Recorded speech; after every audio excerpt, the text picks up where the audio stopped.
Hello, welcome to Sound and Furry Book Reviews. As usual, I'm Tina. Today I'm doing a book review of Steel Gods by Richard Swan. This is a book from Orbit. It's a fantasy novel coming out March 31st, 2026. I received this e-art from NetGalley in exchange for a fair review. I will say I was approved for it rather last minute, especially for a chonker like this one, but I am nothing if not determined to read stuff before the release day. Also, I squeed with delight when I was approved, so it's not like I am complaining at all. I am not. So this is book 2 of the Great Silence trilogy, and even the blurb has spoilers for book 1, so if you have not read Grave Empire, first of all, check out my review. You can scroll to the end where I have it as like the watch next thing, and then read that book first. Then come back and see here if book 2 is as good as the first book. So no spoilers for book 2 here, though.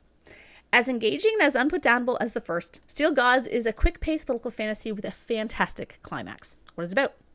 The true horror of the Great Silence has been revealed. As nation after nation succumbs to the mind plague and Sova scrambles to enlist help from across the globe, Ambassador Renata Rayner has been given a simple task: save the world.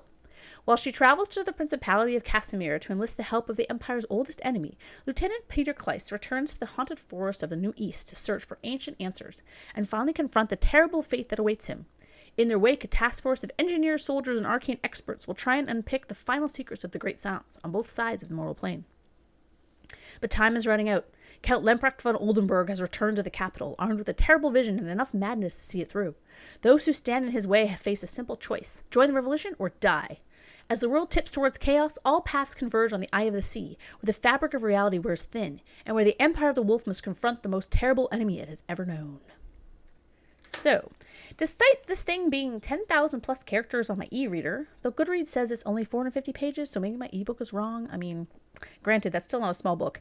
It was a very fast read. It jumps between many characters, all of them interesting, so you're never bored, and it never hits like a tiresome bit. Like, sometimes you're reading a long book, and there's like chapters where you're like, I don't dislike this, but I really want to get back to like the person that I really like. With this one, it's like, no, you like everybody kind of the same amount. At least I did. This book features a similar kind of let's roam around the continent aspect as the first one did, but in this one we get a lot more boats. For me, when I realized that ships were going to be a heavy part of this story, it was like when my friends and I, back when we didn't have children and we played Settlers of Catan all the time, like when we got the boat expansion, it was like, oh, this changes everything. As someone who loves nautical stuff, if you couldn't tell or if you don't follow my channel, because if you do, you'll know this, I was fully on board for this. I was also on board for a certain very dashing Captain Lane, who is just like a normal dude, but I had a bit of a book crush on him, even before he kicks ass. I liked him.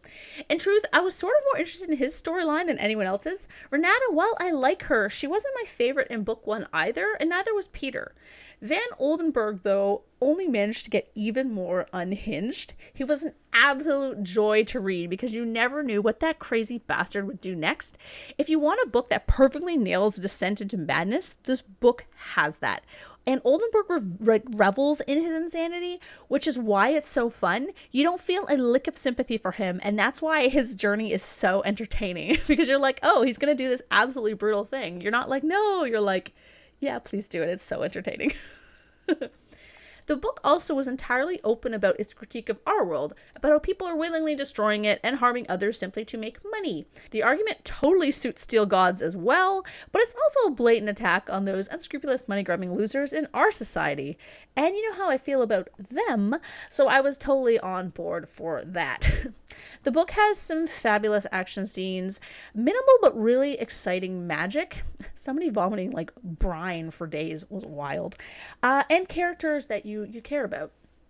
There are a few little callbacks to the Justice of Kings books, Agrexes, which was fun, but it wouldn't be confusing to new readers because it like the context is provided, and it's really like it's one of those kind of like Easter eggs more than anything.